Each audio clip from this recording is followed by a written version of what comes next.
What's up, fight fans? We are back at it with another edition here at Round One Sports TV. I am your host, Edwin, and where do all fights start? Round one. Let me know where you're coming in, checking out and joining the live stream from. Uh, and let me know that you can hear me loud and clear and that everything, in fact, am I getting an echo? Uh, Let me see here. All right, let me know if you guys could, if that sounds good. I don't know if I'm getting one in my headphones or. We have a lot to uncover here. We have a lot of boxing coming up. We have a new president of the United States of America. Um, I want to share a few of my thoughts on Donald Trump winning. I'm going to try to keep it brief because, as you all know, on my channel, when I first started the channel, I don't discuss politics on my channel. Um, and but this one is pretty big in a lot of ways, and I just want to share a few of my thoughts. And where do I stand on a few things, and you know, uh, let's see if we can all get through this. You know, before we get into the boxing, let's just get the politic part of this out of the way. And congratulations to Donald Trump for winning the presidency. I don't particularly have a side in this Democrat Republican, and stay with me on this one. If you shared a lot of your opinions and your views on the presidentship, well, sometimes you should be able to listen to somebody, right? And a long time ago, um, when I first came into of age of what voting was, right?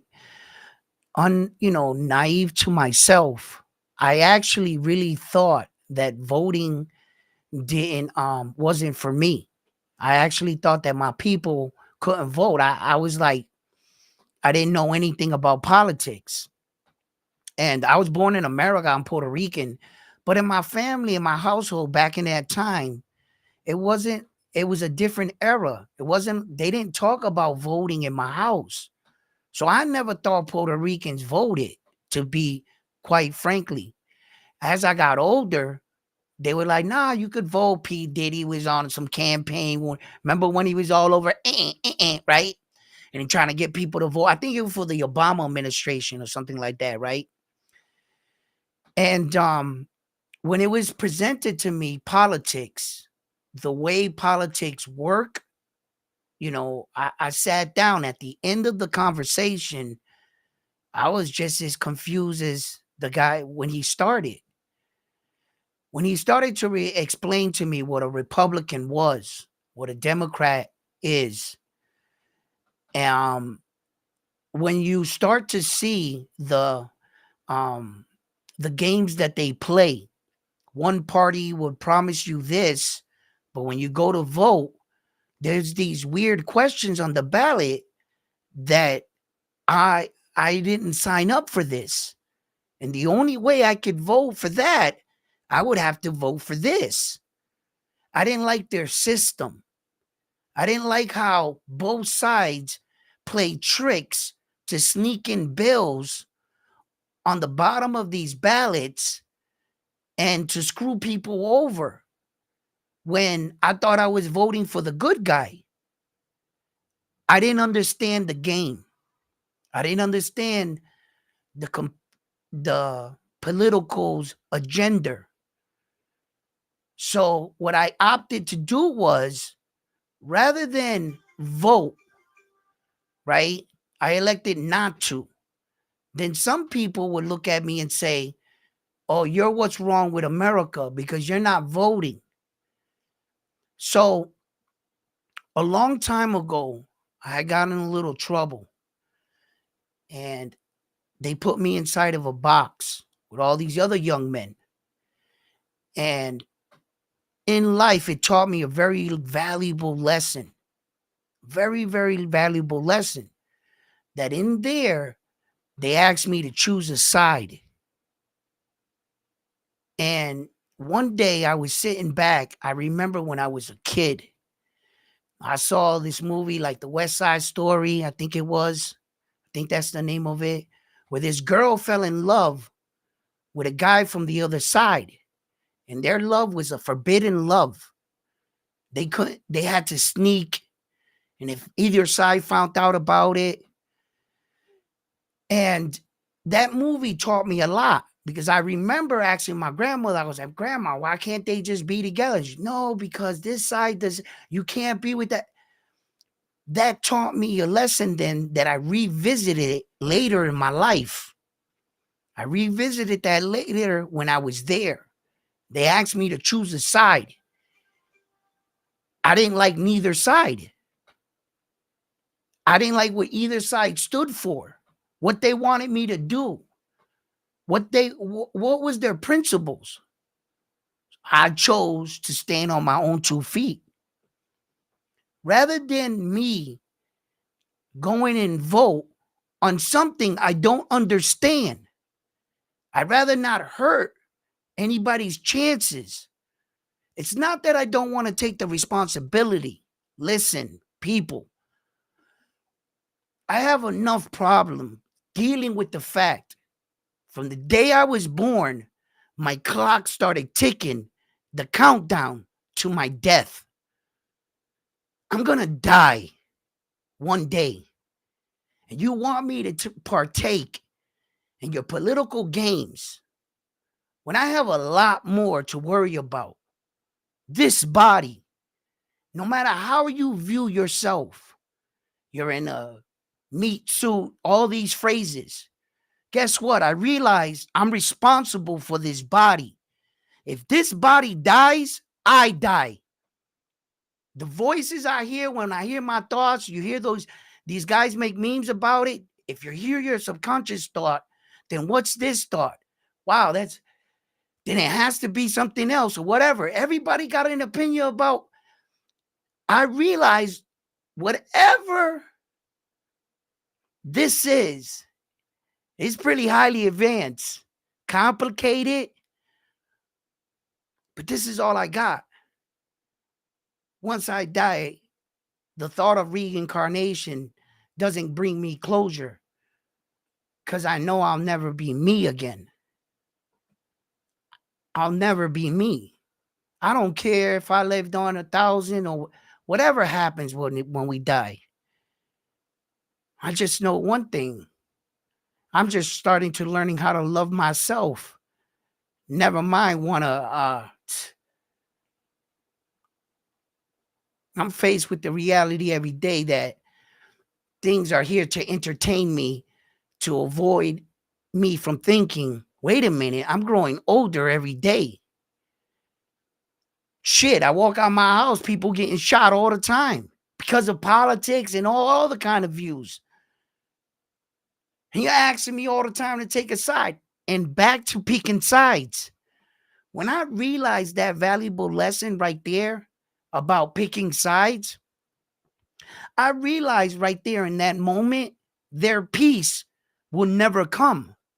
As long as you got 2 sides and you're not one, you'll always have argument because there's 2 sides. It's designed to keep you parted. The whole thing. If you're not one and you're 2, just make 5, 6. It'll get worse. It's not, you have to pick a side is what they, so me, it's not like because if I don't vote, what's going on in the world isn't affecting me. Yeah, I go out to the grocery store. That price is still that price for me, you, the next man, and everybody else. And we're all feeling it. Yeah. So I've been under the thumb of many presidents since the day I was born. This is nothing new. Maybe some people are upset. 4 years will go by, we'll get another one. Here we go again. A lot of people took it real personal. I think a lot of women thought they was going to get the first president, and maybe they should check their thoughts. Are you mad because you feel like men are not letting? That's a different argument. You might want to check your heart. Are you about the people, or were you about just a woman's? Did you even care about what was going on in the world? Like, on both sides, these questions occur. I could be here all night saying I'm bringing up situations for both sides. But I do know one thing. I'm responsible for me. I came in this world by myself, and I'm going to die by myself. I have to come to peace with that. And every day, I get older, I get wiser. And I know that this world taught me some things. Throughout my travels in America, I was born here. It taught me some things, life lessons. You hear people every day talking about all these kind of situations and earth flat theories. I was always under the impression that when they put me in that box, if I did something wrong, they put me in a smaller box with no one else. The days were long, and when they let me out into another box. They might have been people there, but they were in the same box with me. No matter where I left in that building, you went into another box. Round, flat, triangle. You're still in it. Some of these things we talk about on an every day-to-day basis is wow. But those are just my thoughts. I'm not trying to change your mind on anything. I ain't no rocket scientist. I ain't even graduate out of high school. I got a GED, bro. And they're just my thoughts. Just like people should respect yours, hopefully you respect mine. I'm not a political guy. I'm not religious. I just know I'm responsible for me now. And today, I try to take care of my body. I try to stay physically fit. Try not to eat all them snacks, go right back to my waistline, and I want to just be a better person for me. So when the day does come that I meet my maker, whatever happens, that I'm at peace and I'm ready to go. If I'm given that opportunity and I don't die in a fucking head-on collision going to work or something, because life isn't promised to any of us. Tomorrow isn't promised to any of us. And because of some people's beliefs or religions, someone can pick up a gun and do something very, very, very awful. And just know that in reality, we're all here together. We're all here together. Let's figure it out. That's all I have my thoughts for that. And let's talk about boxing. Whew. Politics, I tell you, bro. They get you all riled up. That's why I don't watch politics. That's why I don't watch it. That's why I don't even want to it's real messy. Politics is messy. It's so scary too. Or next thing you know, you got me it's bad enough that America got me online talking to people halfway across the world, and I'm not even familiar with my neighbor. If a tragedy was to strike and I was to go outside and I don't know, Russia was invading or something, and their tanks and soldiers, they're literally in your city, and you was to run outside, you'd be scared of your neighbor because you don't know them. because we've been stuck in a house in front of a monitor and shit. We don't even have like real tight-knit communities sometimes. Those are like a dime a dozen. They're around, yeah. But yeah, somebody come knocking at my door now. I'm like, who the hell was that? I'm checking on the camera. Like, that's how the world got me, man.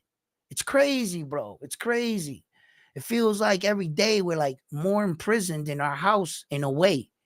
Take the chance going outside and getting in an argument or stepping on somebody's sneaker that he's about it. He lived this life, and you run into one of those young eagles that, and I'm guilty of it of when I was younger. I'm not, look, man, they got me just as messed up today as they had me back then. It's messed up waking up knowing, right, that you were screwed over, mind fucked, and brainwashed. Like, I'm literally sitting here knowing, and I'm like, dude, like, do you even know if you would have liked the color red? Would you have even liked that song? Would you have liked that sweater? If that's all you saw, or all that was presented to you, or all that they control the clothes, everything. Soon you went to the store, right? And you couldn't find any pants that were wide fit. Bro, they had everybody in skinny jeans. Every store you went to, they forced me into skinny jeans, or I would have to wear 3-4-year-old jeans. Eventually, I was like, I ain't putting my balls in a headlock. Bro, them skinny jeans that have my shit locked up like this, right? Pretty soon, I was in them. Because you couldn't buy anything else. So I sit there and I wonder. And I'm like, man, bro, the things I think about, the things I view, everything, it's all by sight. And whether you might think like, yo, it's freaking crazy when you sit down and you think, I'm like, would have I been this way if my environment was different, if my teachers were different, or like, what could I have done? Could I have been better? If I was given a better education, a better opportunity, was better raised in a better house, and I had maids and shit, could I have been better as a person? Was it what they were feeding me? I remember one time I went to a very, very wealthy friend's house. I was already older. I was like 27, 28, right? And I know a couple people that got a couple dollars. So I go there and I turn on the TV. When I turned on the TV, I kept flicking through the channels. At that time, I'm talking, this is when like Jerry was at the tail end, like Jerry Springer, all them shows. So I'm trying to click through it to hear like one of them shows. And he's like, what are you looking for? And I told him, and he's like, nah, we don't get those channels up here.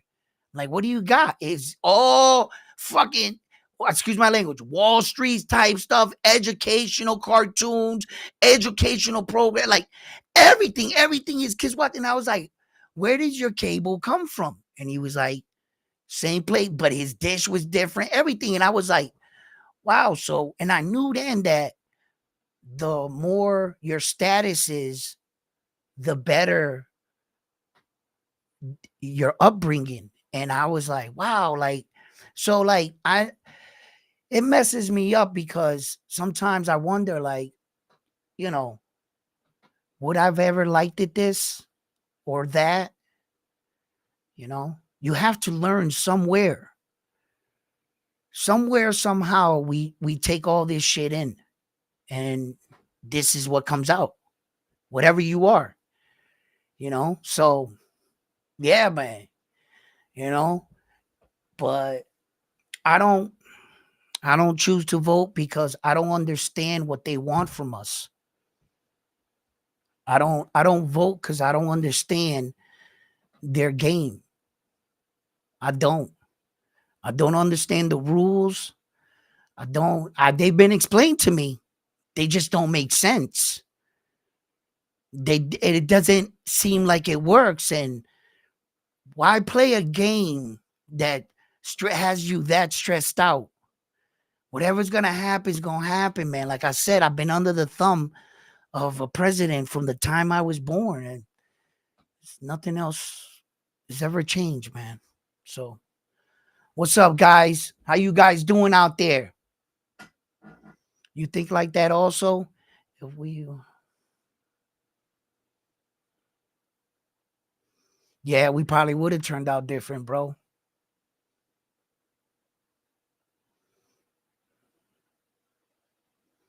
Yeah, I know you could be rich and still be poor. What's Lionheart, my man in the building? Woo! I'm sorry about that, people. Lionheart, how you been? How you know what I'm saying, Lionheart? Hey, good to see you, man. You paid off that debt. Did the bookies break your kneecaps? You know what I'm saying? Yo, Lionheart, how you doing? Yay, man. Good to see that you're back, man. Thank you for tuning in. Please, guys, don't forget to hit that like button for me, man, and share the videos. Rick Trump.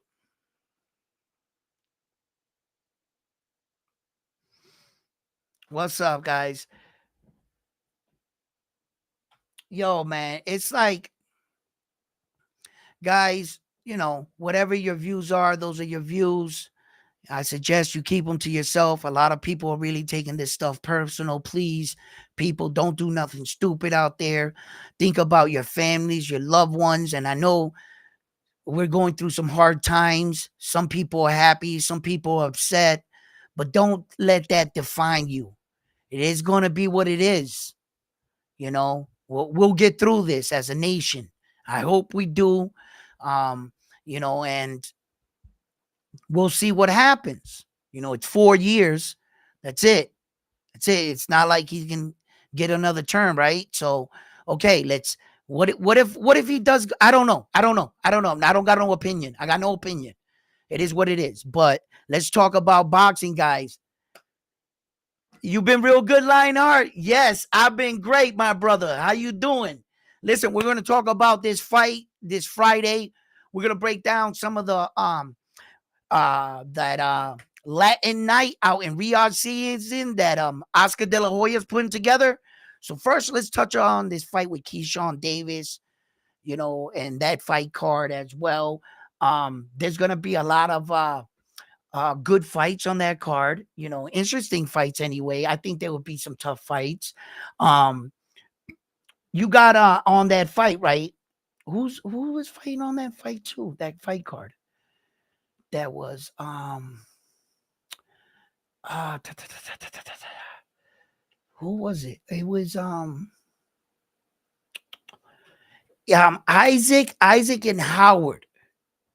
That they're fighting on the card. I think Isaac is 13-0. Howard is 20-1. You know, Alim and the Dominican fighter that he's fighting, he's got a record of 12-2 right now. They're also on the card. Abdullah Mason, I believe, is still fighting on the card. I'm waiting for on the weigh-in. I want to see what the both men look like. Kayshawn Daavis was on multiple interviews. I even got to talk to him on Cigar Talk there for a second, but I think I asked him like a interview question than rather than a straight question, right? But my opinion is still the same on Kayshawn Daavis. You know, um, here we go again. We got a young eagle coming up, ready to prove himself. I think that Kayshawn leading into this fight is doing a little too much, if you ask me. I believe that he has a worthy opponent in front of him, right? I think Lemos is uh didn't he give Richard Hitchison all that and more? Didn't he take Richard Hitchison? Listen, wait a minute. Can I ask you? Let's back one thing up. Do you guys think that Richard Hitchison won that fight versus Lemos? Let me know what you guys think about that first, right? And did you guys see that fight, right? I think that Kayshawn Daavis is thinking that this guy is a walkthrough. Yeah, okay. So you might see the perception that Kayshawn Davis has is Richard Hitchison isn't that good, right? And he's saying that he's better than him, that he would have beat the crap out of Lemos. And I'm saying to myself, you might have to stay a little bit more focused on this fight. I hope you did your homework. You seen them at the I guess they met each other at the sauna, and Keyshawn's doing the most, right? I get it. He's trying to sell the fight, right? But in a way, yeah, that's what you're supposed to do. But it kind of got it you playing the hard role when you seen the man coming out. I get it. But there was a different approach. Could have gave him a little bit of dapped him up and be like, whatever. That teach his own how they want to sell the fight, but it doesn't matter, right? So my point is, when they asked him the question, what would be next? He started. Kayshawn Davis lost his mind. He did. He did. He called out everybody and their mama. Yeah, he did. You got to give him that much. He wants to smoke. You know who Kayshawn Davis reminds me of? Has anybody ever said this? I don't think I've never heard anybody say it. He reminds me of Hitman Hearns. Yeah, he reminds me of him. And I like everything about Kayshawn Davis. I like his style, everything. He has a good amateur background. I went and I saw him, medalists and all. Like Kayshawn, and he has the two brothers that are also boxers. And when you grow up with those guys, right? Rock'em Sock'em Robots. I got brothers, I got three brothers, so I know what it is to grow up in a boxing family, right? So, I like everything about him. There's just levels to this boxing thing. There's levels to it. And as we saw some of our young prospects just having fights coming up in the year, how they fared off. We saw Bruce Carrington's performance and everything they were saying about him leading into that fight.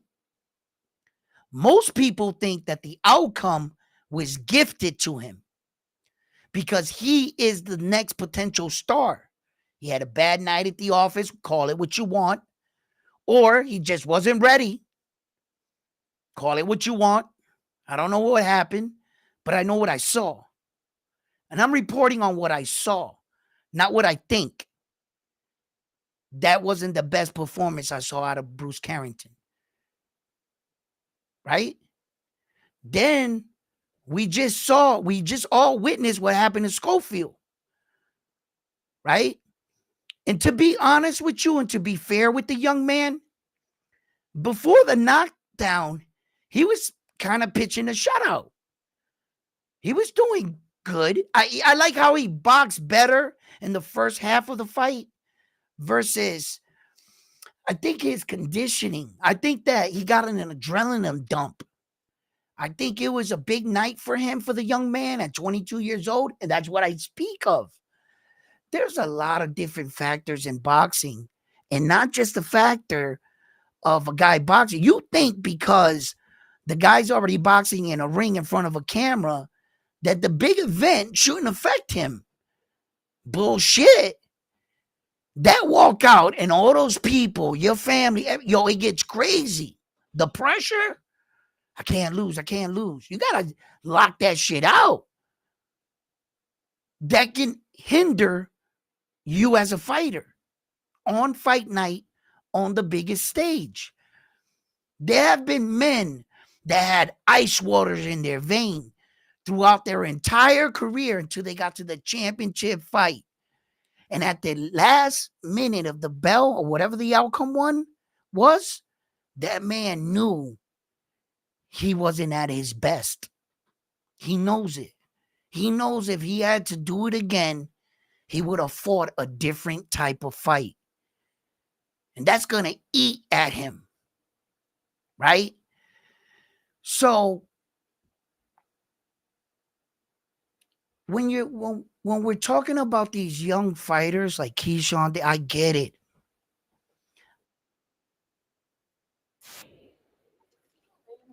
What the? Why is that coming in through my headset? You go. Can you guys hear that?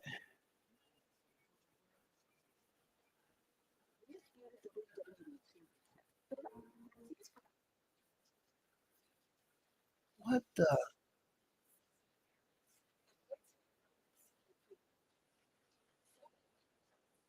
Oh, okay. I'm not sure if you guys could hear that, but I could hear that like that commercial on my other monitor in my headset. So Eddie's cooking today. What's up, Bam Bam? How you doing, brother? Good to see you. So when we talk about these young fighters and Keyshawn Davis and I get what he's trying to do, but I just want you to see that uh Keyshawn's calling all out all the top fighters against except Shakur. We all seen what he feels like in Shakur, and some of us feel this is boxing. We don't have any friends, and if you're gonna be in a weight division, one of you gotta leave. Because it depends. It depends. Is your friendship gonna hinder uh your legacy? Let's see if Keyshawn's really that good and he ends up with three belts and Shakur has that last belt. Let's see if that friendship and Shakur says, I want your three. Let's see how that friendship holds up. I understand, you know, um, it's tough coming up in the sport of boxing and making a good friend like that. Keyshawn was young in his career. By the time he came in, Shakur Stevenson was already established as a world champion. And I'm pretty sure that Keyshawn went in there, mixed it up with Shakur, and he saw that the level that Shakur was on, and quickly they established a friendship. And it's emerged to much more the way he talked about it. He was going to his house, his mom was coming to his house, and things like that. So, take that what you will with it. But as far as Keyshawn Davis goes, look, what I was suggesting was that Keyshawn Davis stays the course with the plan that Bob Arum has laid out for him. I think is if he's victorious in this fight on Friday, that he should fight the WBO champion Burgacek, right? That the top rank, it's an in-house fight. It's a very easy fight to make. If he was to be successful in that, now he has a belt, the WBO. And if he was serious and felt that he would be ready, this would be more time. In between doing all of this, he's getting better, securing this title. Then, if he was to go into negotiation with Tank Davis, right, and say to Tank Davis, yo, now I have a belt, you see? So now he has more leverage. It's a unification, more money, more money, more money. So if I was Keyshawn Davis, I would have just stayed that course.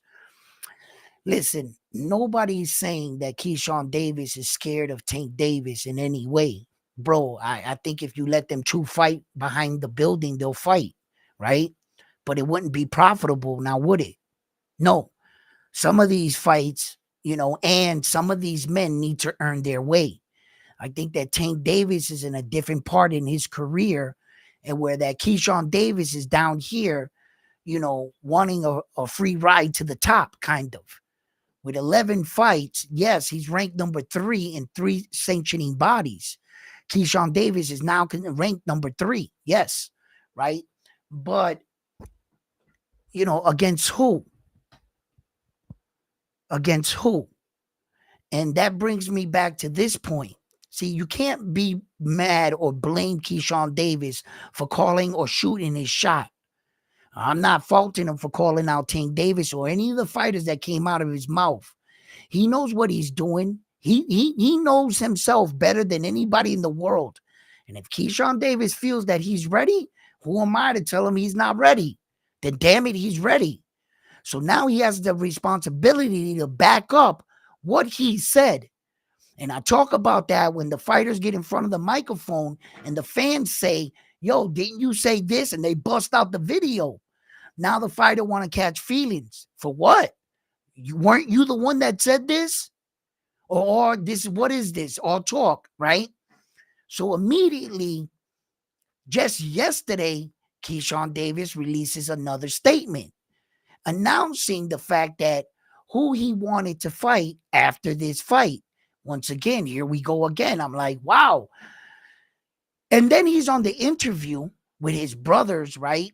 He dropped the link. I checked it out. And I think it's like from their home, Virginia, I think it is. They were doing like on a small TV network, the three brothers. And Kayshawn said, I've been guilty of underestimating something, but I'm not going to, allow that to affect my performance. And he admits that he's overlooked opponents while having all this fiasco happening right in front of him. And I'm looking at Kayshawn Daavis and I'm wondering, yo, Kayshawn, are you doing a Devin Haney with Ryan Garcia here?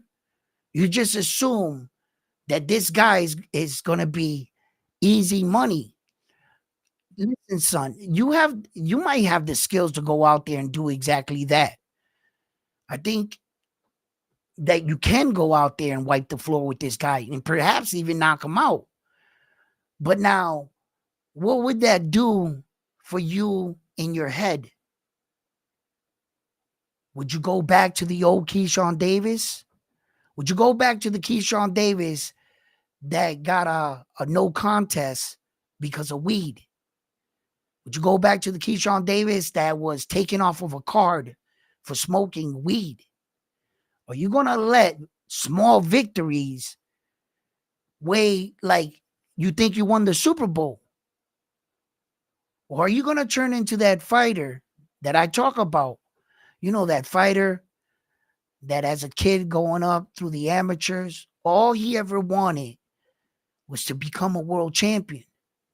He finally becomes a world champion, and no sooner that he wins it, he looks at it and he realizes, I want more. I want more. And I'm talking about those kind of men. Not every man is like that, but I'm speaking to that kind of man. What kind of man is Kayshawn Daavis? Is he the kind of champion that feels he's so dominant he could beat the other champions? Or does he feel like he's got skills that got him to here, but I'll just defend this belt? Not everybody is blessed with Naoya Inoue, Terrence Crawford, Usyk skills and ability, that they're better than levels above all the people in their those kind of guys are special.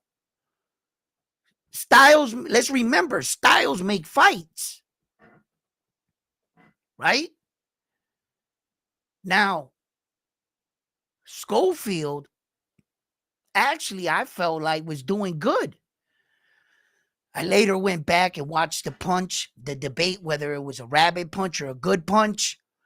I think it was a good punch. Yeah, it was on the borderline, but it had to be a little bit further back. I think that the initial impact was on the side of the head.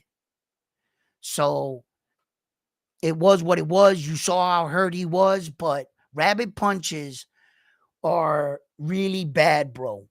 And some people have been known to be dirty fighters and try to punch. There's been a lot of accidents in the sport of boxing, and some men, unfortunately, never woke up the same. That's how dangerous a rabbit punch is. If you've never been rabbit punched in your head, in the back of your head in your life, I hope you never do, because the wrong shot anywhere in here, you might never be the same person again. So that's how dangerous that shit is. So when it comes to rabbit punches inside of fights and things like that, there are some times where people get hit hard, right? And I've seen a guy say, oh, low blow. And when they show it up back on the instant replay, they show the guy cuffed his glove right underneath the belt, and it was clearly a good shot. And the referee's like, no, continue. Good shot. And this guy he was playing it off. Academy Award winner. He was grabbing his balls, kneeling down. Right? Because the shot felt like it hit your balls, but it hit you here. Like the vibration or whatever, and like there's those situations. But as far as some of these fighters that are fighting on his card, Abdullah Mason, right? The young man is coming into another 8-round fight. I wanted to see if this would be a 10-round fight. He's got like 4 or 5 8-round fights. And then before that, he got a shitload of 6-round and 4-rounders. He's never had a 10-round scheduled fight. He's fairly young. He's coming along well. When do you feel like he should make the transition now to 10-round fights and start moving up in competition? He's not in the room, or he can't be really, put in the talks with some of the best guys or anything, but you can obviously see, the young man is very skilled. So, I want to see him step up. This is I would say, I know I can't say. I can't. Okay. Abdullah Mason's opponent, right? The Dominican guy that he's fighting, I looked him up, right? Talk about padding your record. You ever see when you go to look up a fighter, right? And you start to notice, wait a minute, these guys are all tomato cans, cab drivers. This is a real padded record, right?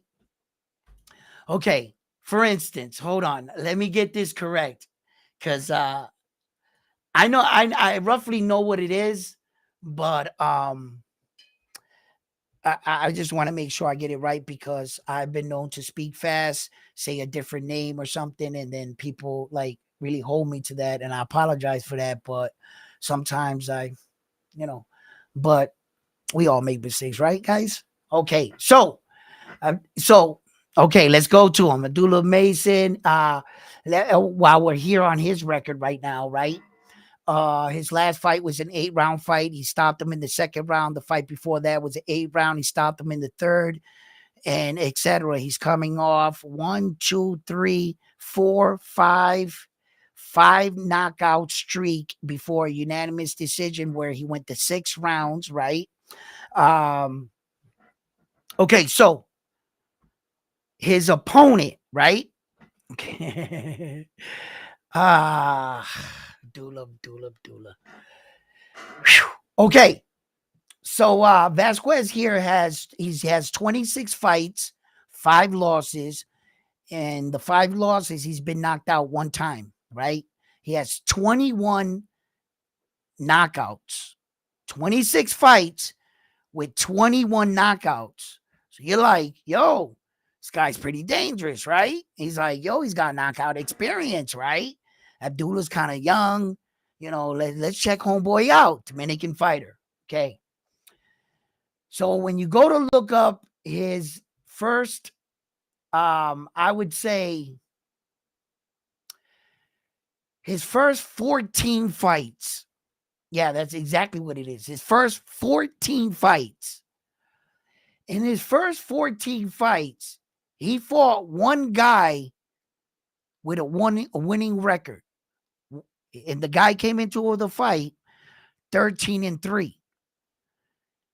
In 14 fights, that's the only guy he fought with a winning record, and he lost that fight. That's the fight he lost, right? He went 10 rounds with the guy, right? Every fighter he fought, from the first fighter he fought to the 14th guy, have no wins.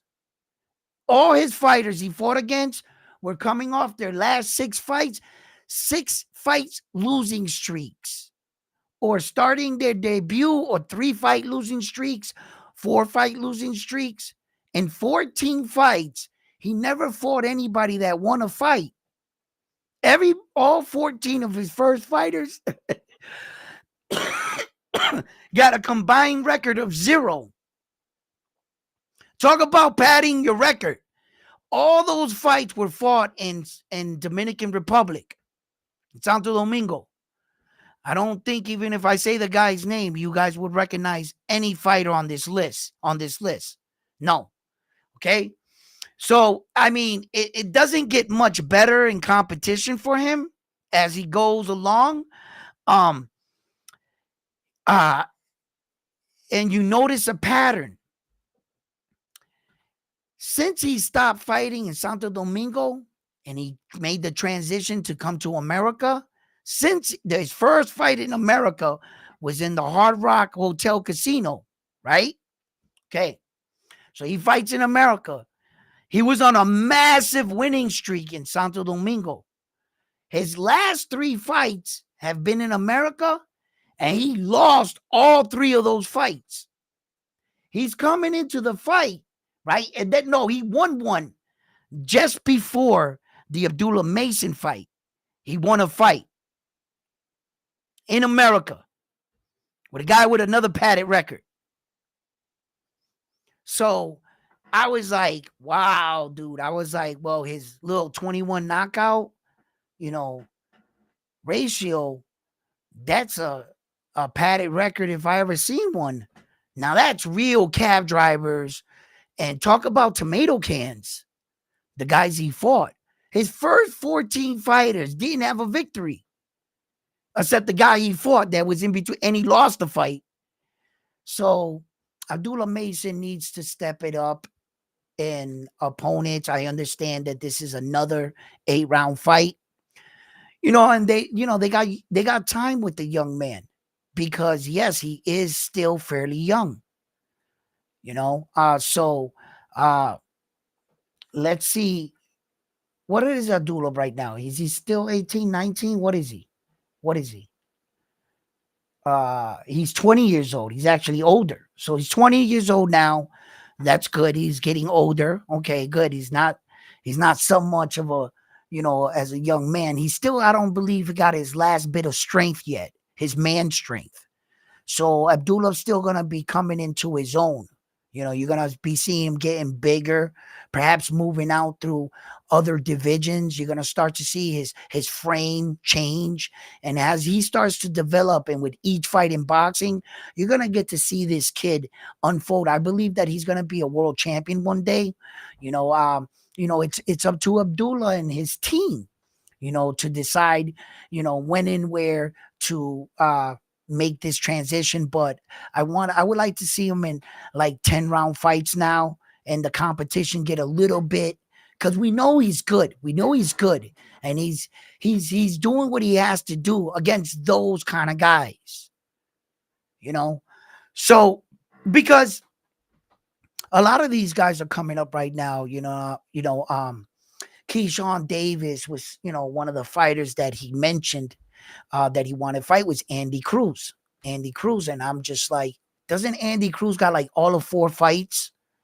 Yeah, okay, he's a medalist too, Olympic medalist. Yeah, okay. But like, all right, he's still only got like 4 fights, bro. You guys are in different parts of, he has a big name, big following, but like, I think if you let Andy Cruz get a little bit better, a little bit more time, he'll give Kayshawn Daavis a great fight. I would love to see that fight right there. There's a lot of people that Kayshawn can fight, but I think that Bob Arum made it clear, and he made it clear for the world, because these are Kayshawn Davis's words, that Bob Arum had promised him a shot at the WBO title. He said that himself. I'm just repeating what he said. I'm not guessing this shit. I'm not pulling it out of my ass. He said it. So I'm like, okay, cool. This is the time in the fighter's career where the stage is set. The moment has arrived. What do you do? We saw your fellow brethren in the game not fare too well and get criticized. You notice that after every fight, each guy goes, their peers who they work with in boxing, right? They're at their job. They all got something to say about their performance. They critique and give their opinions on what the fighter should have or should have not done in the ring. Some go a little bit above and beyond and take shots at the other, but make no mistake, wait a little bit. Your time will come. And remember what you said about all those other fighters and about who sucked, how much better you were. Okay, the stage is set. The night is yours. I hope you don't run into any speed bumps. I hope you don't wake up the next day and you might be advised to stay off of social media. When you hear someone say that to you, you know the night went wrong. You don't want to wake up like that, right? Listen, Kayshawn Daavis is going to be Kayshawn Daavis. He's learning how to juggle success. The young man is a great talent. I think that the young man does possess skills. He needs to stay alert. He needs to stay, on his toes, because I think that this guy is dangerous in his own right. And I just don't want him to underestimate him. We have other fights. I'm going to drop this thing right here in the chat too. We have another fight card in Riyadh season that Oscar De La Hoya obviously he's putting it together. And it looks like to be a pretty, decent fight card. Some of the fighters here, let me drop that in the chat right there. Some of the fighters, you got headlining, you got what's his name? Smith, Billiam Smith. He's going to be fighting Ramirez, right? And then you got the other Ramirez fighting against Barboza, right? And then you got Zepeda, right? He's fighting Farmer, right? And then you got Calazzo is fighting this guy's name I can't say. It's like N something. How do you say it? I can't say this guy's name, man, for the life of me. I try to remember it, but I just can't. And then you got Sims Jr., right? And Durant on the card too as well. I'm trying to look up the whole card, but I can't find it right now. I can't remember how to pronounce the guy's name, but I'm sorry about that. But that's going to be a good fight out there. Zepeda has, Farmer. Look, everybody's talking, Farmer right now, and I get it. But Zepeda didn't get this far in his career to be number one across the entire board because Zepeda he's that guy that's like freaking championship material had it not been for that guy. Right? And it just so happens there's a few of those guys in his division. It's not always like this. They don't got this many superstars. Loma, Shakur, Tank. Like, damn, right? What a division to be in, right? So you're just like, man, and man, I would have jumped on Belichick like a spider monkey, right? Oh, that was your way in. That you pick your poison. I'm gonna go that way. Come on, guys. Let's be honest, right? Let's be honest. So that's the way I would go, So I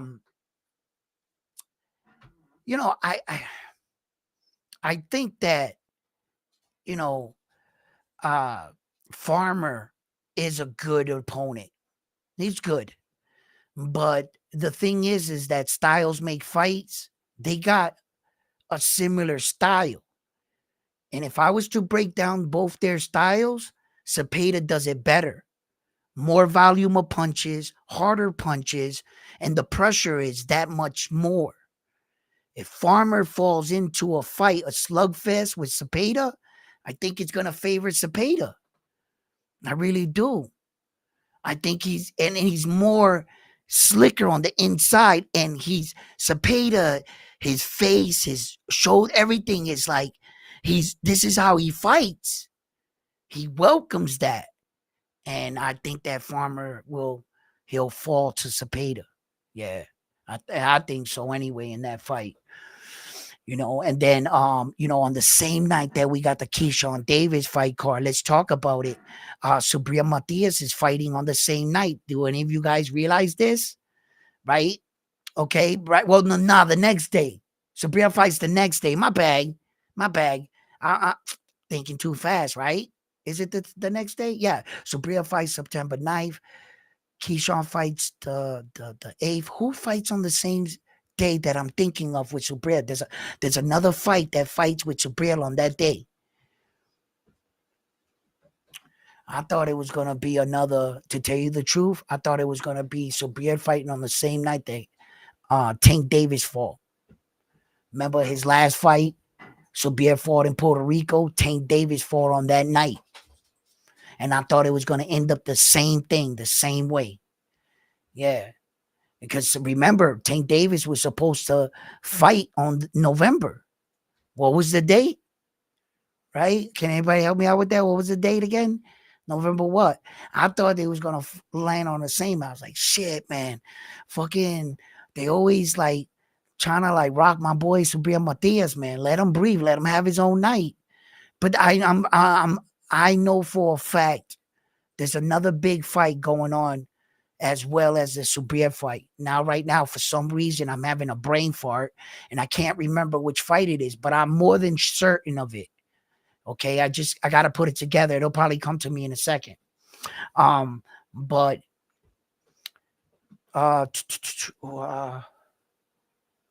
if I wanted to, I would.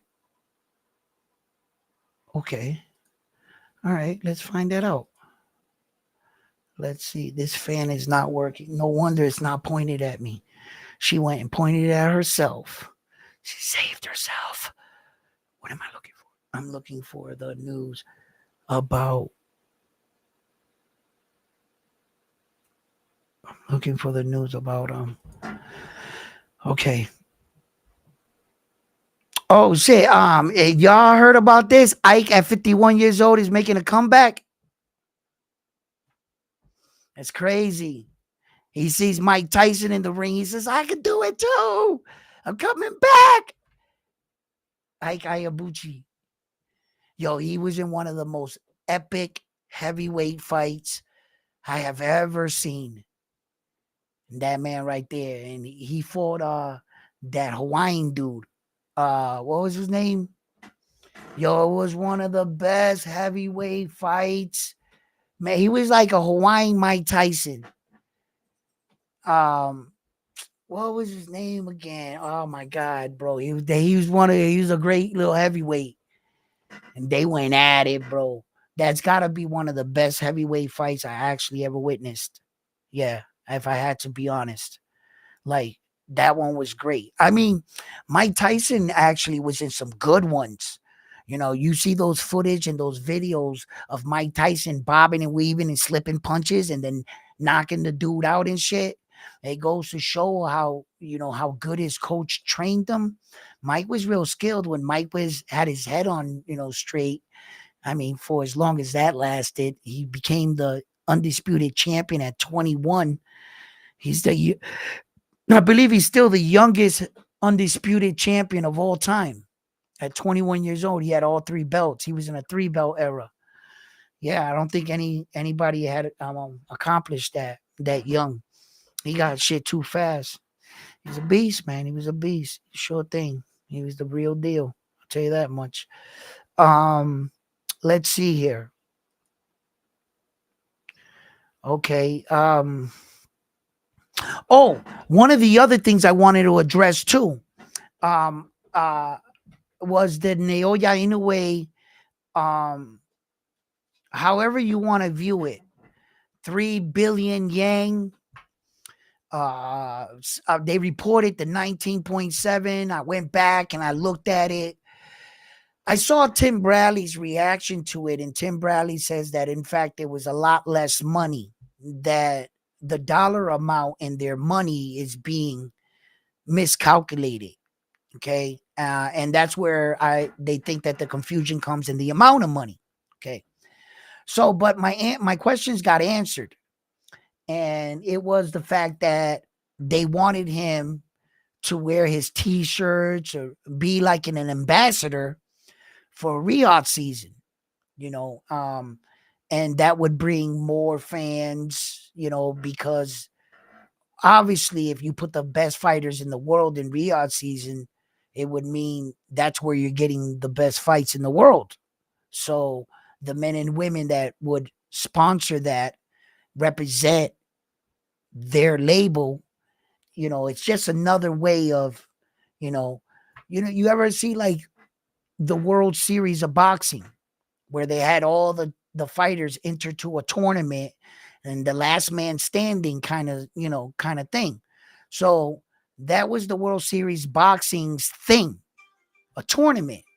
Riyadh season is about booking fights, but make no mistake, it's still a brand. You see, and that's what I'm kind of saying. Like, the World Series of boxing was a brand. It stood for tournament, and the men and women entered it, so forth. But all right, so whatever the amount of money he got paid, I can guarantee you two things for sure, right? Whatever the dollar amount was, I can guarantee you it starts with an M. There was some millions being given to him. You mean to tell me you're paying him millions of dollars to wear your t-shirt? That's what kind of fighter you made yourself? That people are willing to pay you millions of dollars to sponsor you. Basically, it's a sponsorship. That's impressive. That's impressive. And for the weight division that he's in, that definitely opens doors to other fighters that are going to try to impress who? The Saudi prince. Why? We can get sponsored too. Just like Nike, just like Adidas. They're entering sponsorships with athletes. This is business 101. They're going to start to acquire fighters. He won't be the first and he ain't going to be the last.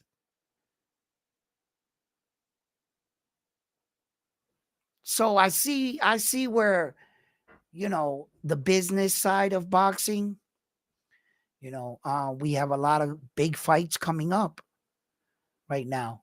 Jerron Boots Ennis, that card, Bam Bam Rodriguez. Let's talk about it. That those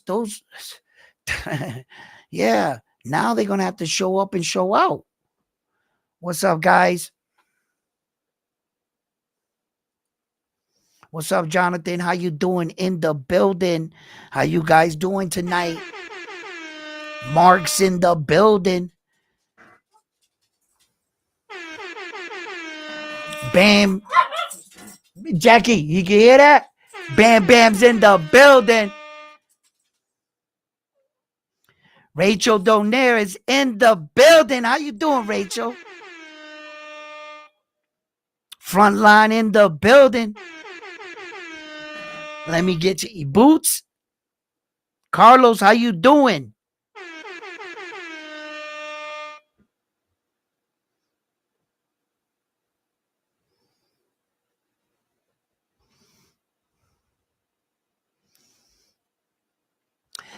And by the way, Rachel, I was watching, paying attention to the convention out there in Puerto Rico, the WBA convention. I mean WBO. I'm sorry, WBO, and all the fighters, and what you guys were talking about, and your concerns about it, and it was you know uh a lot of things that the WBO were, talking about. Hopefully, some things got corrected, and you guys were able to get your answers and stuff. I saw that thing on BoxRec. I did a video on that, and in fact, every fighter is got erased. It was crazy, like, to see everyone on there. All their belts were gone. Terry Crawford's belt, um, Tank Davis's, everybody in it. That's, it's sad that it had to come to this, where that, a credible source, man. People can get misled, and no, he never had that. What do you see? If you're gonna be a player in the game, you have to acknowledge everything. You guys want to get into a pissing contest and then just take out our records? You know, like, who gave you the right to do that? Who gave you the authority to just remove all our, like, because of what? Because somebody said they didn't acknowledge somebody? No. I believe if you enter to a sport, you can't allow it to get personal. You have to report the people that are winning. You can't just choose to take 10 NFL championship games out of the NFL's history. I know it technically doesn't take that away from them, but if you're a source and you're covering that source, how many of the million people that are coming into it will be misled? Yo, that Super Bowl never happened. What are you talking? Well, look at it's right here. Tell me where you see it, and it's gone. And this is a major play. Their name, their brand name carries major weight throughout boxing. There's a lot of people that know box rec. That's where a lot of people go to get their information. So somebody got made it personal, and if you're gonna cover a sport and you're giving the people, information as a reliable source, well, then I believe you need to be accurate all around the board. And if the WBA is a world champion in boxing, who are you to say that you don't honor them? I don't think you're a credible source anymore, because your paperwork now isn't in order. Where are all the WBA world champions? Where are they? Where's Tank Davis's belts? Where's Donito Donaire's belts? Where are all these? No, because tomorrow, every single day, there's kids that are looking, oh, look, this, and they're, yo, you're not here. Like, so I didn't like that aspect about it. I think that, like I said, you can't, if you're going to be a source of information, you have to have your shit updated constantly. You got to be on track with winning and losing.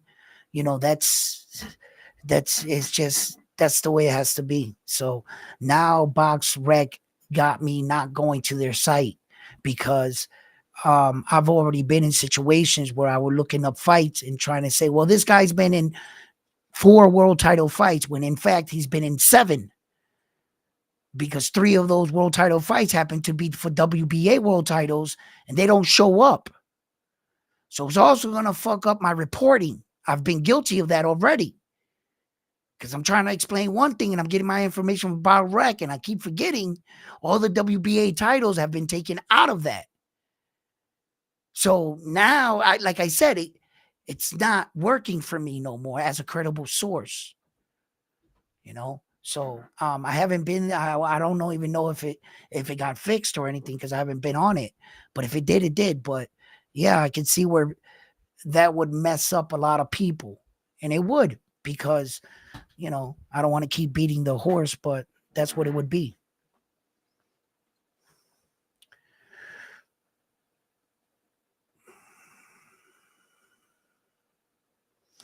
I'm not done fighting that. You listen. You didn't have to tell me. I know who they done got unleashed upon them. You know what I mean? Listen, they should have just, gave you what you wanted and walk. But you want this smoke, but then you're going to get it. Oh, here comes Rachel. Listen, yo, I know you're gonna go at it with them. Like, it's just, these are some of the things that the politics, and sometimes some of these entities and players in the game they think they get so much bigger than the sport. They get to decide what what they do. Sometimes people got to rise up.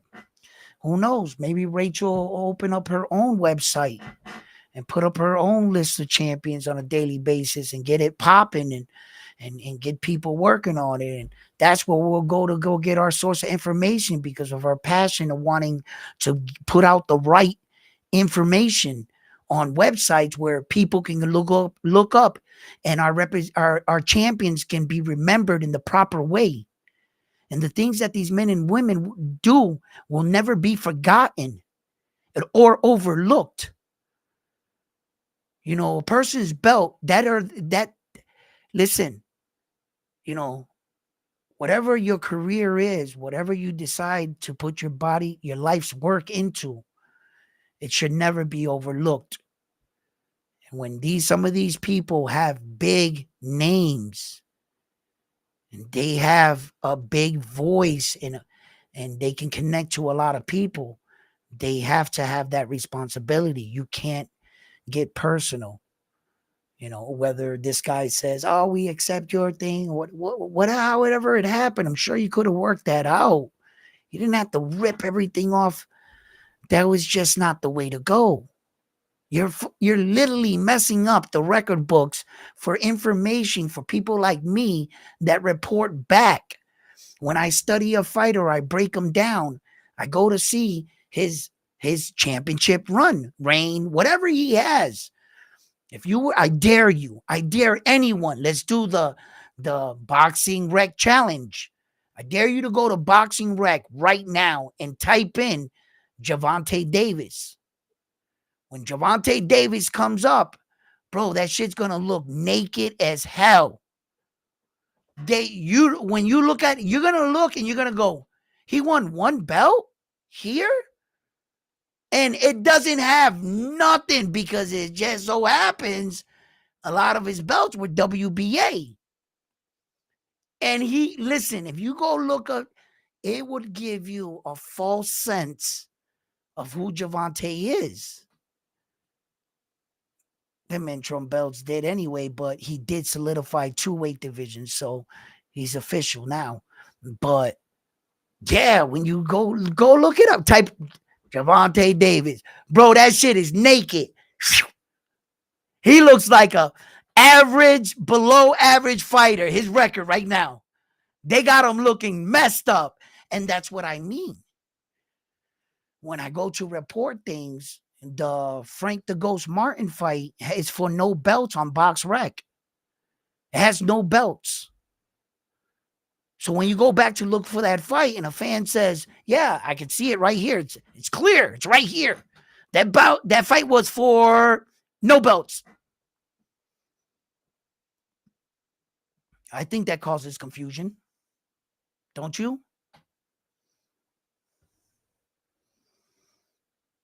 Everybody, Rachel, everybody, you can't have a voice or be a staple. You can't. I'm not going to keep saying the same thing, but that's not good. It's not good for no one. No one wins in that situation. No one's being told proper stuff. And I mean, they went and took all the champions, bro, from the what they did was like, they're literally trying to erase history.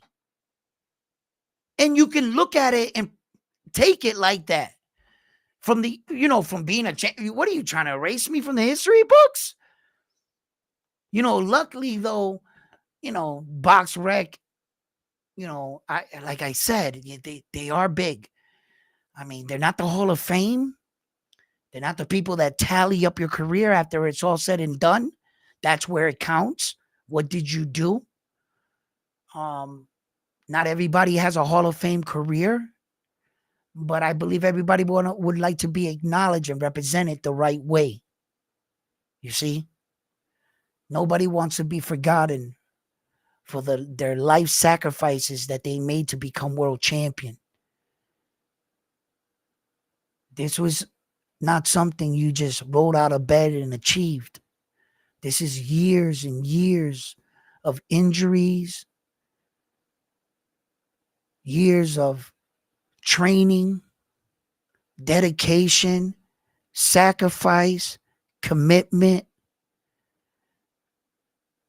People telling you you can't do it, fighting your own demons, juggling your family, and getting there to achieve that ultimate goal. And for one of the biggest players in the game to decide, they decide to not acknowledge you. That would bother me. Can't say it wouldn't. Can't say that it wouldn't. Hopefully shit like this gets fixed and maybe somebody does something about it. Make a better website, more accurate history where that people can go and log on and get their own information. You know, maybe it sparks somebody else to rise up and compete against these guys that feel like they got the power to do these certain kind of things.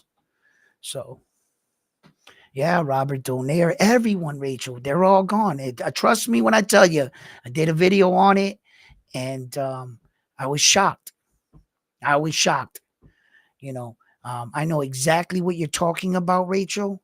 You know, I saw the video, the WBO, you know, and I understand that it's a WBA situation, but what they don't understand is even using their spotlight with their microphone, you still got it to the ears. You might have used their stage, but you still got your message out. Did you not? I mean, it was loud enough for me to hear it. And I knew what you're talking about. And I know what you're talking about. You know, some people might say, oh, no, look at Rachel's WBA, this is WBO, whatever, blah, blah, blah. No, no, no. You don't know what she just did. If you heard it, then she did her job. She did her job. She's informing people about in a bigger room with a bigger microphone, you know, and that you can get it out to more people, that don't be confused for all these champions and stuff like that are not being acknowledged. And that's not right. And if you consider yourself a reliable source, it's not right. It's not right. You can't do that. Who are you to decide who you take out of the record books? I don't want to believe that there's an entity that can just come out and rip out my champions out of the record books because of somebody's fucking viewpoint. I don't want to believe something exists like that. So when shit like this happens, we just can't let it go by. Oh, technical error, mistake. Oh, they don't, at least they don't have the last word. No, let's not view it like that. Let's not view it like that. Because if you let that shit go by, they'll do it again. And they'll do it again. What else? If they could strip all those belts out of those and get away with it, what would they do next? Change names? Hide video on fights? Make new champions? This is a slippery slope. You mean they're going to be allowed to do that and still have a credible source of information? So I'm telling you, if you let that shit go by, that's why women like Rachel Donaire are at these conferences in the front line, doing real boxing shit. A lot of people get criticism, and the men and women that are on the front line that fight some of these political behind the scene boxing views, points, rules, regulations, they are usually the ones that are being hated on. Why? Because they're trying to stop some of this corruption. And the people that are in the forefront of the corruption, they pay money for people to come out and point finger at people like her and call them crazy and call them this and call them that to try to stop them from what they're doing, for stopping some of the corruption that's happening in the sport. And thank you for you and your contribution and whatever it is that you do to everybody that tries to keep boxing alive. And we want to see the best fighting the best. and we want to see some of these big fights. But when we also go get our source of information, damn it, if we want to make sure it is actually correct. How many people won't even see this video to even be informed with that? Help me spread the word, the message. You know, like I said, somebody might step up. I'm a little busy at Round One Sports Talk. You know what I mean? I don't got a big staff, but if I did, I got ideas, baby. Got ideas. Yeah.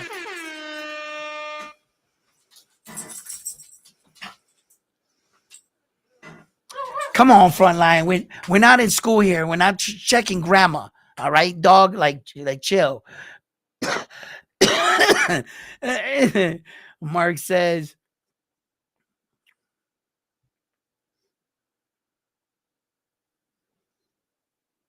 yeah, look, what it had to do with whatever point, I'm pretty sure something happened, right? Somebody got mad and they did what they did, right? I'm not going to debate why. I don't think nothing should have gave anybody the right to alter the history books. They know exactly what they're doing by removing the WBA world champions. You know exactly. Bro, that's just like going to the freaking pyramid and breaking the nose off the pyramid. You're removing stuff. You're scratching names off walls that will never be there again. Am I right? So, if you're altering things and you're taking things out, they know exactly what they're doing. For all the new people that are not aware of this, had I not been aware that BoxRec did this, let's say today, yes, last night I saw one of the best fights I ever seen in boxing. Wow, I'm impressed. Man, let me look up some of these champions. Hey, Gervonta Tank Davis, who's that guy? Man, that guy's explosive. Let's look him up. He has one belt? Would that not be deceiving? Would you have that boxing historian right next to you to say, hey, kid, that's a mistake. They did that on purpose because of this, and this reason? Or does BoxRec know exactly what they're doing and they're sticking it to? You don't use, that's, that's like parents using the child in a divorce or something. The child didn't ask for this. The boxing didn't ask for this. Your pissing contest or whatever it was for didn't ask for you to remove all these guys' hard work out of your website. No, when you built that website, what made it the website was your accurate information about all the champions, past and present. Where that we had a website where we can go to if we ever had a debate. Hey, on this date and time, so on and so on fought in Madison Square Garden. No, it wasn't. It was then, and he fought this guy. You want to make a bet? Let's go to BoxRec. We can go and we can look it up. And it was a way that we can look up accurate boxing information. But when it's no longer accurate and it's tainted, and no one's told you this, how long is this going to be going on for? And how long is that going to affect? Boxers got to retire for 5 years to be honored into the Hall of Fame. The ballots and the people that are voting can have a misconstrued perception. Let's just say you were 20 years old, right? The kid that's going to vote was 20 years old the day he stepped into BoxRec. 5 years later, a fighter goes to the Hall of Fame. That kid is 25. He went with 5 years of information of BoxRec with no WBA champions. When the people vote, And these boxers are giving opinions. And all this is said. Could that alter someone's perception because they don't think you're a great champion because apparently you only got one belt? Because say all like 14 of your belts were WBA world champion. And you like went up through multiple divisions. Let's say you're a 3-division WBA world champion. In every division, you happen to get a WBA world title, and none of that shit you're gonna get credit for from the guy from the outside giving his opinion as you as a boxer. He's 25 years old now. He started watching Box Rec at 20. This whole time he felt like it just gets confusing. I don't know. I'm spitballing here. I'm spitballing.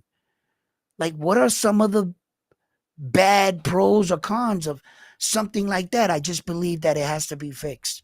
And it's something that's going to be addressed. And there's people that are out there right now, like trying to at least, make sure that some of these men and women are not forgotten and swept under the rug. It's important. It's important to remember our legends. The one thing I like about boxing is that we bring up our legends. We do. We talk them up. You could always be talking about boxing, and an old fight will always come into mind. You sit back and you think about the great fights of your choice, of course, and you break it down. And what happens? You talk up the Alis, the Frasers, the George Foremans, the whatever, the Manny Pacquiaos, the Floyds, whoever you like. For me, Hector Camacho, Felix Trinidad, whoever, Mike Tyson too, of course, but we talk up our legends. We don't let their memories die. In basketball, they talk up MJ and a couple guys. And if you don't mention the legend or anything else, when's the last time they talk about Will Chamberlain or any of those kind of guys? Like, that's the one thing I like about boxing. And I got to admit, we're always, we somewhere, somehow, we always, we pay homage to them, whether you like them or not. Whoever it is, your guy, though, we'll keep our guys talk. So it's important to get valid information and to keep the guys that are doing it, their credit and their just due. So yeah.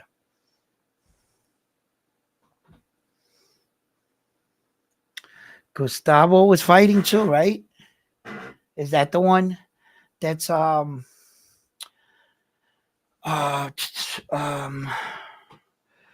was it?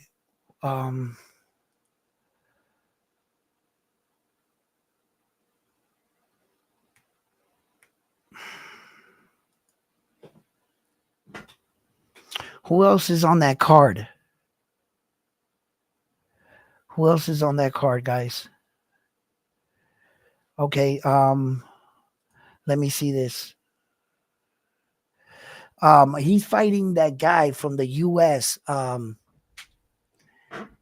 Aleem, is that how you say it? Aleem.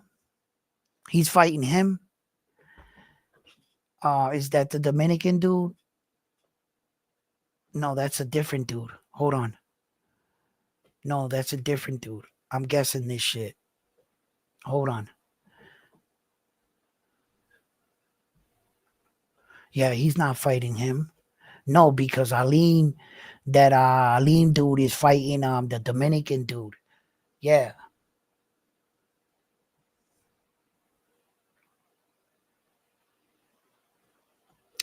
I don't know, man. I'm just looking at this freaking Kayshawn Daavis and Lemo, like Lemo 29-1. And I'm not, did I say Tank Davis? Kayshawn Daavis. Kayshawn Daavis got 11. He's 11-0.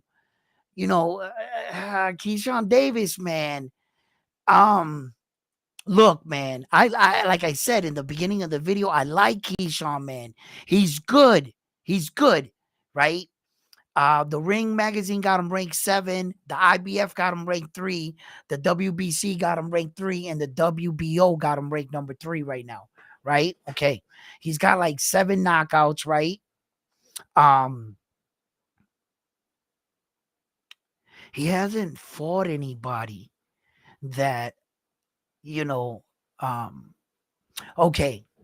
Pedraza, right? Tank Davis beat the shit out of Pedraza. I think Tank Davis, you know, beat the fighter out of Pedraza. After that fight, I mean, Pedraza's career kind of like went up and down, right? And he's a good fighter. Pedraza's a good fighter in his own right. But by the time I think he fought Kayshawn Davis, I think his best days were already he lived, and I gotta say, for the level that Kayshawn is on, he didn't look that bad against him, but that's a pretty good win. Pedraza's Pedraza, whether or not I feel like he beat the best version of the man, he beat him. Okay, and I say this all the time. I'm sick and tired of guys not getting credit for beating that guy when you guys either say he's either past his prime or too old. Did he take the fight? Yeah. Well, then he's freaking responsible for the outcome. All right, he beat Pedraza, and that's it. He beat him. So, Albright was, come on, guys, let's be honest. Albright and these guys are not Shakur, Tank Davis. From fighting these kind of guys to making that kind of jump, I get it, kid. You want to shoot your shot, Kayshawn. But I just want to make sure that when you do it, you're at your best. You got the best opportunity. I don't want them to beat Kayshawn now, right?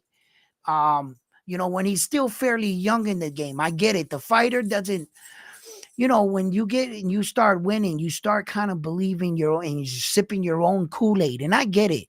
You're probably going to be the last person to notice it, right? But it can be good and bad.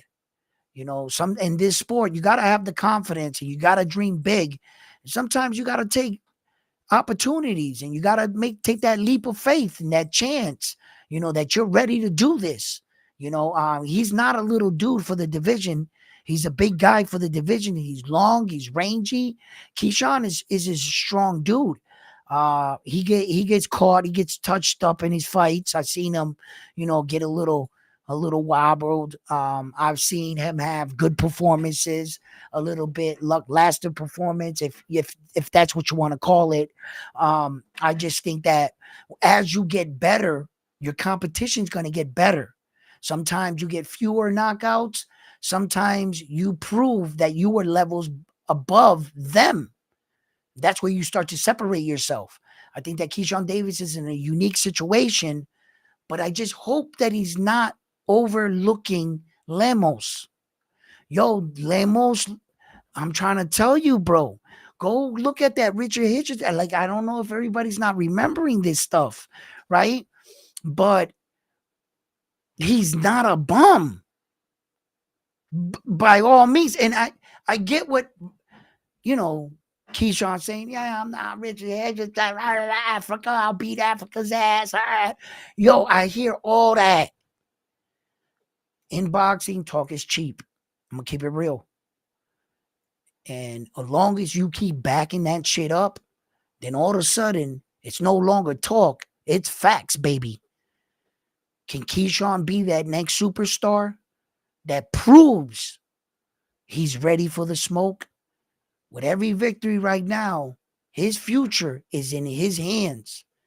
I hope Kayshawn wins this fight and doesn't settle in with the victory or the celebration that he beat Lemos. That's not really anything to celebrate. A victory, acknowledge it. Back to the gym, back to the lab. We need to get better and better every day and go fight and try to get one of those belts. The moment you got one of those belts, It's not time to party then neither. You mean to tell me that you worked 10, 15 plus years, dedicated your life to the sport, you finally achieve your biggest award in your sport, you got to your dream, and you want to go on a vacation? Nah, that's where all the hard work begins. You got to defend that belt now. You might want to have aspirations of trying to be a unified world champion. That's up to you. But the minute you get the belt, that's when you should lock in. Never party, vacation. That's a mistake. That's the champion's curse. Yeah. So let's see what kind of champion he turns out to be. He might have all the potential in the world to get there. He could look good, great, and even beat these guys. It's one thing to win a world championship, but it's another thing to maintain it. Do you have what it takes to hold on to that belt after you win it? Are you in for the long ride, the long haul? Do you have that kind of focus, commitment, and dedication it takes to maintain a world championship? Or are you going to quickly become one of those victims of great many fighters in the world that past and present that came and won a world championship and their very next fight lose it all? Today I was looking up the rankings in the heavyweight division and I noticed I don't see Andy the Destroyer Ruiz on any of the rankings. As a matter of fact, it says it on the bottom in quotations that he dropped out of the WBC ranking. That man was a unified first Mexican heavyweight champion of the world. He wins the belts. I don't have to say anymore. You guys know the story. How many pounds he came in overweight the next fight? 35 pounds? Over? Where did the money and fame get to his head or what? Now, he's not even ranked in any of the organizations. He's so far out of the picture for heavyweight title fight. I think he lost his way. Look at Dubois. Dubois stood the course. Everybody was trying to tie up those belts, and a miracle happened. They stripped him from the IBF, and it came down to us mortal men of heavyweights. And there was another heavyweight official champion, a real belt. And Andy the Destroyer Ruiz didn't stay the course. And that's why when that window of opportunity presented itself, he was nowhere to be found. I think Andy the Destroyer Ruiz is a good heavyweight. He's a fast heavyweight. He could surprise a lot of big heavyweights. He hits exceptionally hard. You see what he did to AJ, and he's actually good. That could have been his title, the IBF title. Nowhere to be found. Champion's curse. The money, everything. You see him, he went out, got tattoos, his teeth done. He's buying a new truck every other fake ass training camp. He's trying to he's on videos, grabbing other women, kissing them. He's doing everything else, trying all kinds of fancy dishes in restaurants, everything else, but fighting for what got him all that. He forgot what got him all that. We never know what a man's built like or what he's made like until he gets there. How will Kayshawn Daavis respond to having fame and fortune? Fame and fortune has been known to take away our fighters, not even losing so much in the ring. Look at the Adrian Broners, the Errol Spence Juniors. If he didn't come back drunk as fuck in that Ferrari or Corvette, whatever it was, and he didn't flip it so many damn thousand times, Errol didn't lose before that in the ring. Now we got this shell of a man of Errol, and that's what we have left. And it wasn't the ring that beat him. It was the lifestyle that beat him. It was just,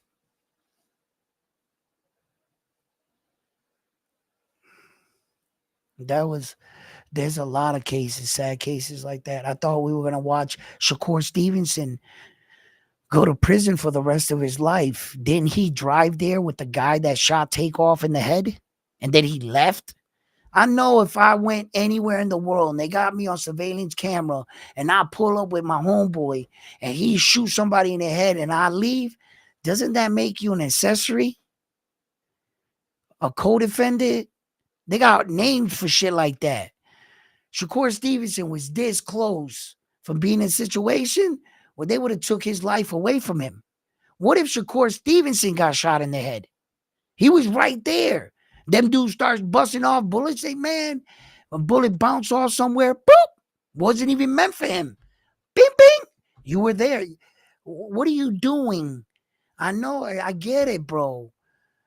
You know, you want to be balling. You want to be shot calling. You want to be, but do that at the end of your career. A boxer's career, their window is real small. From 20 years old to 30 is 10 years. Anything after that, you know, so when it's all said and done, it's all said and done. You'll have time to go on vacation. You'll have time to enjoy your fight, your life with your family, your kids, everything else. But there has to be sacrifices to be made while you're in it. And some men and women they understand that. They understand what it takes to be a certain kind of champion. I understand if that's not what, I'm not speaking to the men and women that, you know, they got a lot of shit going on and they can only maintain this level. It doesn't make you more or less. Hey, did you win a world championship? Shit. Then you're the shit. So that's neither here or there.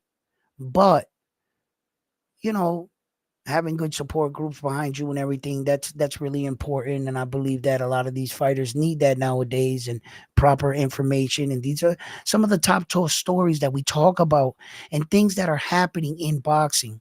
Some of these situations, and you know, we can talk these things through and so forth. What's up, Mark? What are you saying?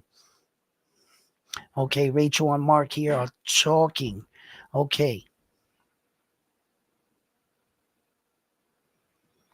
Mm,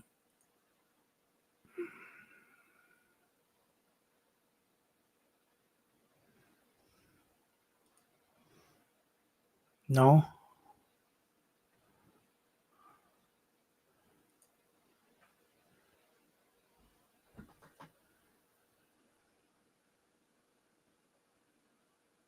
Yo, on roller skates. I'm on Bam Bam. He had him on roller skates.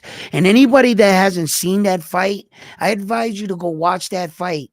Just, you know, if you're thinking about putting any money on a fight or anything, and know that. Okay, check it out, right? Lemos, even though I think, you know, Richard Hitchison got a little gifted a decision here, right? That's neither here or there, right?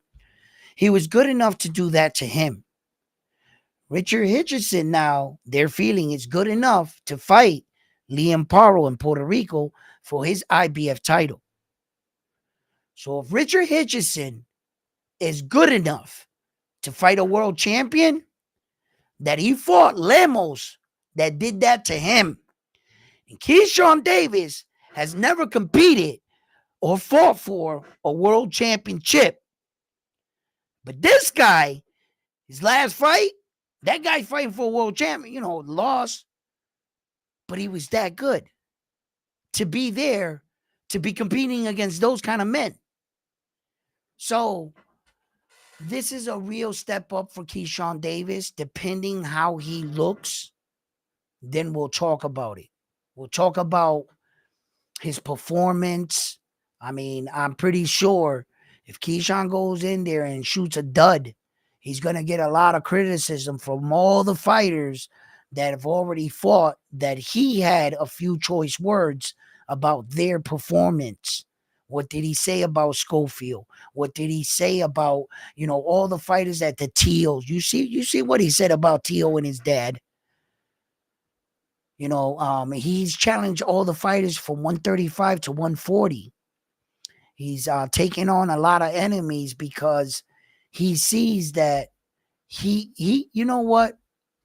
These guys, they get invited to these fights, right? Bob Arum calls them in from Top Rank, and he wants his fighters to be sitting in the rows, top ranked fighters at a top ranked fight.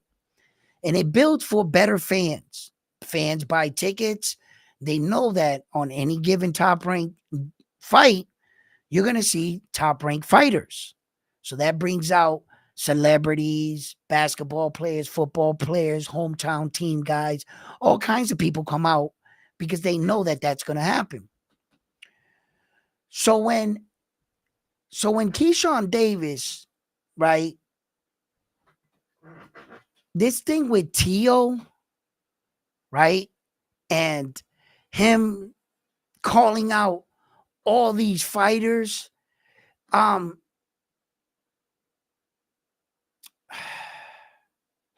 look, I want to say something, but I'm going to hold my thought. I'm actually going to hold my thought till after the fight. I really wanted to say something just now, but, sometimes we got to give Kayshawn Daavis the benefit of the doubt here. We got to see how he fares. So as of right now, I'm just going to hold that. As the fight goes, as stylistically, Kayshawn, I see that if he can't control going backwards, and the guy has him going backwards all night and fighting off the back foot, he's going to have a long night. Then you got to be worried about, an adrenaline dump, a surge of adrenaline, that if he doesn't know how to manage that, that could also play a factor.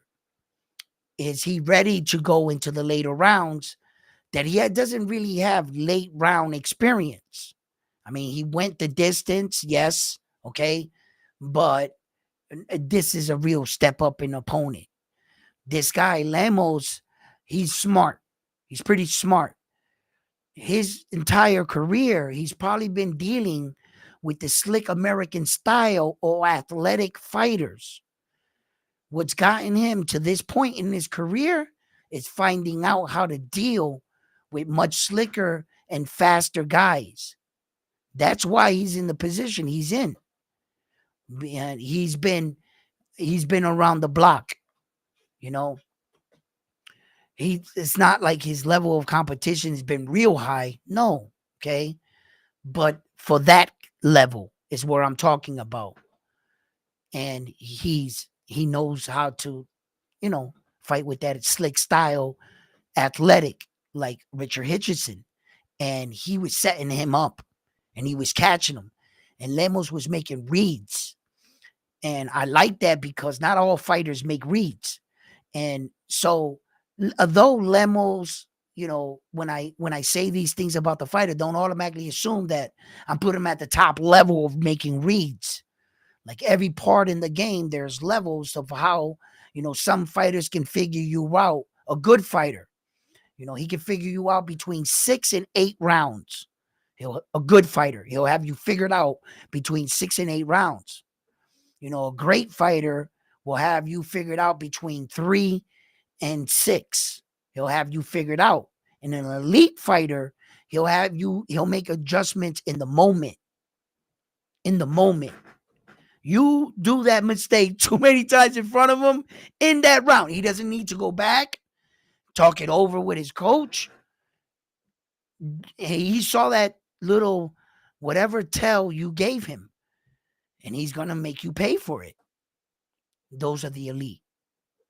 And just like in every phase in boxing, there are different levels to everything in boxing. So, yes. So, anyway, fight fans, listen, guys, I just wanted to hop on real quick, just touch up a little bit on the Kayshawn Daavis fight because it's coming up this Friday. Then we have more fights after that. We have Subriel coming up. We're going to talk about his fight. Matter of fact, I got to get on that, but I've been having a great time with the missus. We've been been going out to some places and really like trying to enjoy your life while you have it, and we're here. You know, there's so many things that going on around with the world that I spend most of my day arguing in my head, and I have to remind myself, Edwin, smile. You know, these things are not actually hurting you. Some things later on might affect you, but like with all things, I don't. Sitting there, I learned projecting and trying to figure out the outcome is exhausting. If it's going to happen, it's going to happen. And when it happens, we deal with it right then and there. I won't let anxiety steal me of my joy today, thinking of things, whether or not they're going to happen.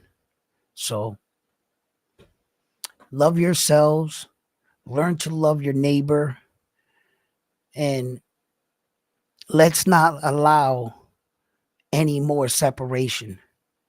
We're already divided as a nation. Don't allow, evil to prevail and rob you of your happiness and of your life, that you only have one life. No matter how you view it, we only have one life. And like I said earlier in the video, from the time I was born, the clock is ticking. And I learned what I need to focus on is this one life that I have responsibility over, this body. Whenever this body gets cut, I feel pain. I learned that I have to protect this one. I'm responsible for me. Thank you, ladies and gentlemen. If you haven't already, subscribe to the channel. Please share the videos, like the videos. And like always, I'm on to the next one after this one here at Round One Sports Talk. You guys have been the best. Thank you for everyone in the chat. Thank you for, if you have anything to say,